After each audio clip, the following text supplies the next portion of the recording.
Իսրայելական ավիահարվածները ոչնչացրել են ապաստարան դարձած դպրոցը։ Իսրայելական կործանիչները 2 անգամ են հարվածել Ֆաթիմա բինտ Ասադի նախկին դպրոցի շենքին։ Առնվազն 18 պաղեստինցի է զոհվել, զոհերի թվում 5 երեխա և 4 կին կա։ Մենք մտանք դպրոց և գտանք երեխաների, կանանց այրված մարմիններ, կոտորած է, 15 մարմին ենք դուրս բերել, վիրավորներ էլ կան, մեծ մասը էլի երեխաներ և կանայք են։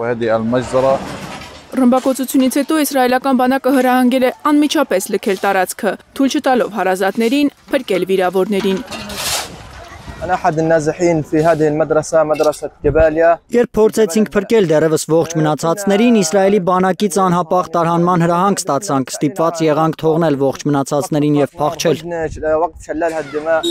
ՄԱԿ-ի տվյալներով Գազայում կես միլիոն մարդ սովամահության շեմին է, 16,000-ը հղի կանայք են։ 10-րդ շաբաթն է Իսրայելը թույլ չի տալիս, որ պաղեստինցիներին որևէ օգնություն հասնի։ Իսրայելի ու Գերմանիայի դիվանագիտական հարաբերությունների 60-ամյակի կապակցությամբ Երուսաղեմ ժամանած Գերմանիայի արտաքին գործերի նախարար Յոհան Վադեֆուլը հիշեցրել է Բենյամին Նեթանյահուին։ Իսրայելը պարտավորություն ունի մարդասիրական օգնություն տրամադրել Գազայի խաղաղ բնակչությանը։ Wir brauchen eine politische Lösung für den Wiederaufbau von Gaza ohne Hamas. Այնուամենայնիվ պարզ է, որ Գազան Պաղեստինի տարածքում է։ Մենք քննարկել ենք սա եւ ես ողջունում եմ այն համաձայնությունը, որ այնտեղ ապրող պաղեստինցիները կարող են ապագա ունենալ եւ ոչ ոք չի ստիպի նրանց հեռանալ։ Իսրայելական բանակի ներկայությունն այնտեղ ժամանակավոր է։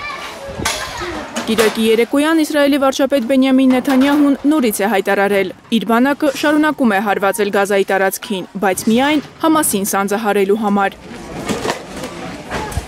Մարիամ Ամիրջանյան, Սմբատ Ասլիկյան, Հայլուրի համար։